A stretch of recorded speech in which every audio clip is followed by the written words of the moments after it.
বন্ধু আমার ডিম ভাঙা চ্যালেঞ্জ নেছে, এখনই ডিম ভাঙবে। দর্শক, হাজারো দর্শক, বহুত দর্শক।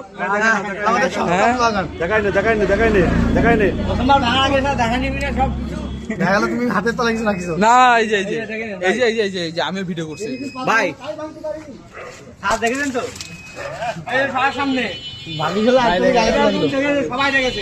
সবাই দেখছে, ভিডিও আছে, ভিডিও আছে, ভিডিও আছে।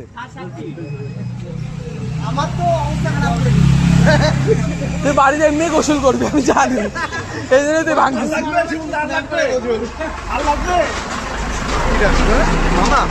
আমি কিন্তু আপনারা প্রথমে একটা কথা কইছি যে আমি বাড়িতে একটা ভেঙে আমি ভাঙা খাইছি। দুইটা ডিম নষ্ট হয়ে গেল, দুটো বাচ্চা নষ্ট হয়ে গেল। কিন্তু আগে বলেছি স্যার আমি বাড়িতে একটা ভেঙে ভাঙা খাইছি।